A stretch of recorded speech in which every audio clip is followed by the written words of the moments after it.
Hi, Missy K here on the Book Fix. Today my review is of Mind Games by Carolyn Crane. The reason I picked this book up is because of Vaginal Fantasy, the book club that Felicia Day runs, and I have enjoyed in the past reading their books, and then I just decided to rejoin them again very recently. And I enjoyed it quite a bit. I thought that the ideas behind it, the world building, was awesome. So there are high caps, which I think is short for high capacity. They never actually said that, but I think that's what it means, high caps, who are people who have superpowers, mental powers, and they are terrorizing the city where the main character lives. Justine is not a high cap. She is someone who her mom died from basically a certain kind of aneurysm that is actually made up. Um, but yeah, it's a certain kind of like an aneurysm that happened in her brain. And the thing is, her mom had been paranoid about it for years. And everybody thought, oh, whatever. And the doctors thought, no, no, you're fine. And then she did die from it. So the fact that Justine also has these same fears seems very reasonable to her. So she gets discovered by this guy who is a high cap. He can look at a person. He can sense their mental architecture. He knows basically their psychology, how their brain works. And so he sees that Justine has this irrational hypochondria, but a very specific one.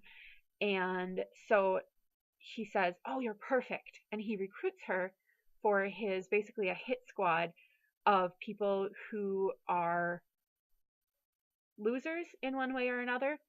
So she has this hypochondria, and there's an alcoholic, and there's an addicted gambler, and they disillusion bad people.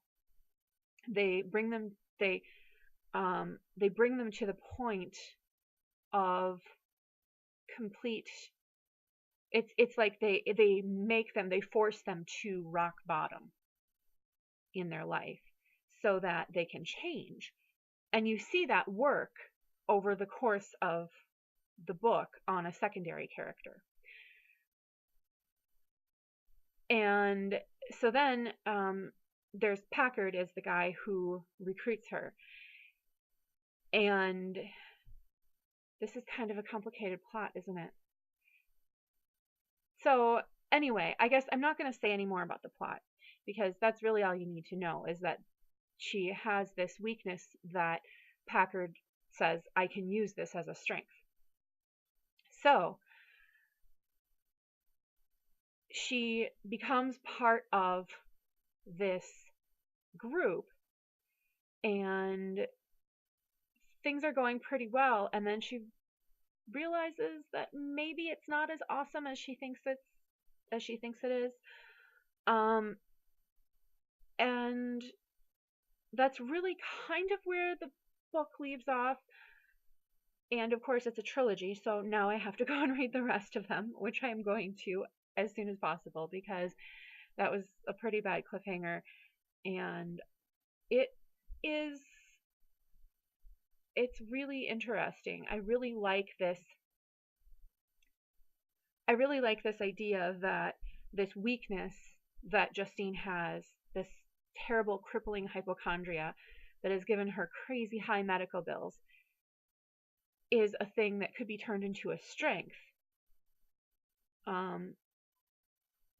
Yeah, I really like it a lot. The one big criticism that I have is the fact that Justine describes herself as medium pretty, which is whatever. And I mean, I like that, she's not, oh, the most gorgeous person ever. And yet, like, all the guys wanted her. And it wasn't probably her personality for for at least most of them because she's this crippled hypochondriac character. So yeah, I don't know. Um, but other than that, I really enjoyed it, and I do recommend it for the world building and the interesting take on the kind of superpowers.